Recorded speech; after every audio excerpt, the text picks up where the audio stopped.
Hi. Let me say at the beginning that this is not an endorsement of the U.S. and Israeli war in Iran, nor is it an endorsement of Israel's prosecution of the war in Gaza. We'll get into those issues and others in later episodes of the Haifa Report. Let's begin. I'm Jay Silver, a former TV journalist, filmmaker, and video producer, and after living most of my life in Philadelphia, I now live in Haifa, Israel. My family in the States, my friends around the world, all want me to be safe, for sure. And most of them want me to leave Israel. They use the word evacuate. But as frightening as this period is, the fact is I feel quite safe here. Perhaps that seems illogical to you, but in this Slice of Life report, let me explain what's going on here. Everyone in Israel has on their phones apps that alert them when there is potential danger. One is called the Red Alert and the other is called Home Front Command. When the military detects a drone or a missile that might be heading to my exact location, I get an alert first. And if there's an alert going on in Haifa, it's not necessarily going on anyplace else. If you're in Jerusalem or you're in Tel Aviv, you might not be getting that alert. It's where I am and where the missile or drone is heading. Now, if it's a missile, we usually get a warning that we have a few minutes to get into a shelter or safe room.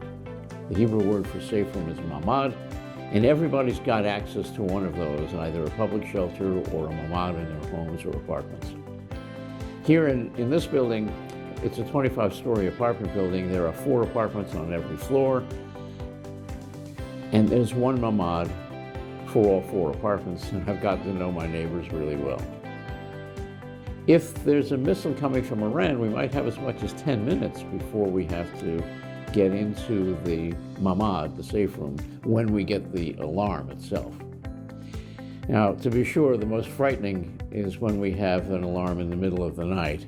And yes, I sometimes sleep in my clothes or keep clothes nearby that I can put on very quickly so I can get to the safe room in a hurry. The shelter period usually lasts about 10 minutes, and then we get an all clear. Sometimes there's one alarm after another while we're in the shelter, and so we have to keep waiting until we get the all clear. That can be as long as a half an hour or more. But eventually we get back to our apartments and go on with our lives. Are we hunkered down and afraid to go out? Absolutely not. In fact, you can see there's lots of traffic out here. There are people shopping. My supermarket is right down the street, and next to it is a shelter in what's called the Carmelite, an underground cable car system that runs from the top of Mount Carmel, where I live. There's my apartment building. And the Carmelite goes down to the port of Haifa at sea level. You can see the port behind me. Carmelite stations are public shelters. If there's an alert while I'm in the supermarket or nearby, I just go right into the Carmelite station and hang out with a couple dozen of my fellow residents of the city of Haifa. And there's an alarm going off right now.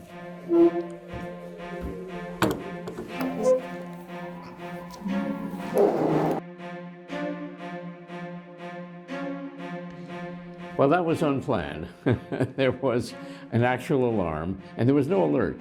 And that's interesting because what it meant was there was a drone probably flying below radar, and I understand it was coming from Lebanon, from Hezbollah. And when they picked it up on radar, they sent the alarm out, and that's why I just spent about 10 minutes in the shelter. And we got the all clear, and now I'm back. The Red Alert software shows us what areas of the city are affected, and there's even a map that shows us the specific points where an impact might take place. And you can see Merkaz Har Carmel on this map. That's where I live. But as it turns out, nothing got through. There were no impacts as far as I know. And so the question is, should I leave? But, you know, I live here. These are my people. And I mean everybody.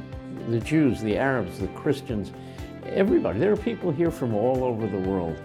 There are lots of Filipinos. There are people from China, from Korea, from India, from everywhere.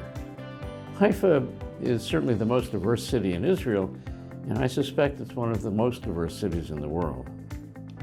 So I'm going to stay. I could probably leave. El Al, the Israeli national airline, is continuing to fly. I could get a flight back to Madrid. I have another home in Spain. But I don't want to go. And there are lots of people here that I know. I have family here. Anyway, that's what's going on in Haifa right now. It's a little frightening, but it's also manageable, and I feel, as I said, quite safe. If you like this message, please like and subscribe. There will be further reports from Haifa. I plan on reporting on what's happening here, and I plan on getting opinions about what's going on politically and in the prosecution of these wars. So for now, this is Jay Silver in Haifa, Israel, saying Lehitraot. That's Hebrew for until the next time.